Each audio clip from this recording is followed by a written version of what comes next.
Two animals. Neither is large enough to rule by size, neither is fast enough to rule by speed, yet both are feared by creatures many times their weight. One crawls from the heat of Africa's scorched plains, a land of thorns and burning sun. The other emerges from the frozen forests of the north, a world of snow and endless winter. The honey badger and the wolverine. Two mammals shaped by opposite worlds, fire and ice, yet forged by the same rule of nature. Never back down. One is famous for its attitude, a living weapon powered by rage and venom resistance. The other is famous for its strength, a moving fortress of muscle, fur, and unbreakable jaws.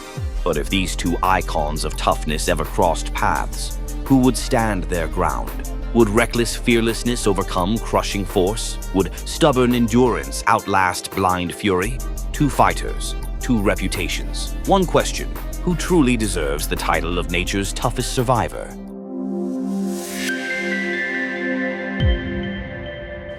Both honey badger and wolverine belong to the same family, the mustelids, a lineage of hunters that includes otters, martens, and weasels. The honey badger, or Mellivora capensis, evolved in Africa, the Middle East, and parts of South Asia, environments filled with venomous snakes, aggressive prey, and fierce competitors. The wolverine, or gulo, evolved in the northern hemisphere, across Siberia, Scandinavia, Alaska, and Canada, where winters can kill in hours and prey can vanish for weeks. The honey badger became a master of venom resistance, digging and burrowing, breaking into hives and nests, eating almost anything. The wolverine became a specialist in dominating carcasses, breaking bone, conserving heat, long-distance travel. Both abandoned elegance, both embraced brutality. One adapted to danger, the other adapted to scarcity.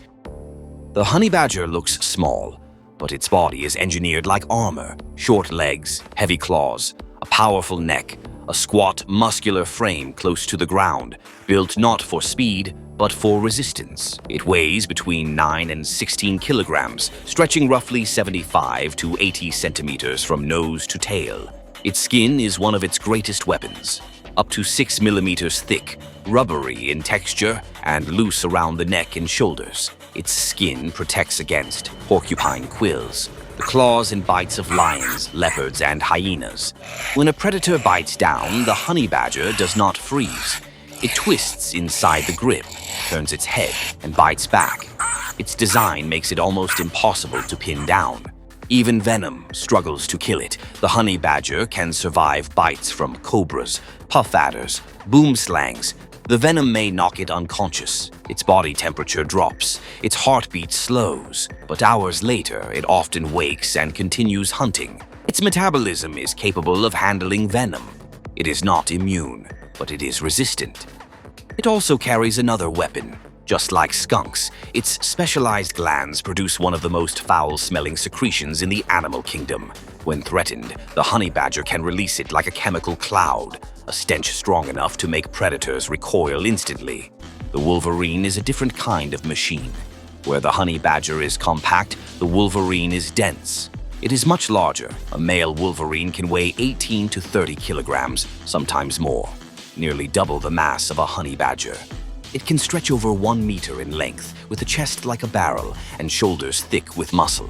Its anatomy is built for power. Broad shoulders, massive forelimbs, thick neck muscles, a skull designed for crushing bone. Its jaw muscles are enormous. The wolverine's bite force can exceed 1,400 psi, rivaling some larger predators. Strong enough to crush frozen bone, strong enough to tear into carcasses locked in ice, strong enough to drive larger animals away from food. The wolverine's fur is dense and oily, designed to repel frost and moisture. Its paws spread wide like snowshoes, distributing its weight across deep snow and allowing it to travel where others sink and starve. The wolverine is built to strike, to crush, to dominate by force. The honey badger is built to endure, to twist free, to survive damage long enough to retaliate. One is heavier, one is stronger. One delivers punishment, the other absorbs it. The wolverine says, break what resists you. The honey badger says, survive what tries to kill you. The honey badger lives in a world where danger is constant and close. Snakes strike without warning. Insects defend in swarms. Predators compete at arm's length. When threatened, the honey badger does not bluff. It advances. It charges animals larger than itself. It harasses predators until they abandon kills. It attacks nests guarded by hundreds of stinging insects. By behaving violently and unpredictably, it changes the cost of attack. A lion may win, but it risks injury, and injury means starvation. The honey badger does not need to dominate. It only needs to be too much trouble. The honey badger hunts by invasion. It digs into burrows, rips open termite mounds, raids snake dens and beehives. When it meets a snake, it lunges instead of waiting. The fight is direct and violent. The wolverine evolved under a colder psychology. In the north, food is scarce. Territory is vast. Energy must be conserved, so its aggression is quieter. It does not rush. It advances deliberately. The wolverine is territorial and intolerant of competition. It follows scent across snow and forest. It arrives at carcasses and turns leftovers into dominance. It does not negotiate. It stands its ground against wolves. It has been observed challenging bears when desperate. It defends carcasses with force far beyond its size. It also hunts weakened prey. Deer slowed by winter, small mammals trapped in snow. Its method is simple: overpower, possess, consume. Where the honey badger is chaos, the wolverine is possession. One threatens until danger leaves. The other endures until rivals give up. They do not bluff, they commit, and commitment is terrifying. They do not meet in the wild. Their habitats do not overlap. But if placed in the same environment, their encounter would be shaped by biology, not bravery. The wolverine would enter with clear physical advantages: greater body mass, stronger bite force, longer reach, more crushing strength. The honey badger would enter with different advantages: thicker, looser skin, higher pain tolerance, faster reactions, more erratic movement. Their strategies would differ. The honey badger would not try to overpower. It would target vulnerable areas. Its goal would be disruption. The wolverine would not aim for speed. It would aim for control. Its goal would be to immobilize. In a brief encounter, the honey badger's aggression and unpredictability could surprise the wolverine.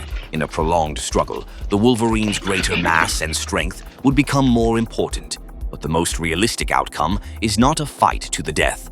Both animals are solitary. Both depend on their bodies to hunt and survive. Nature does not reward reckless victory. It rewards survival.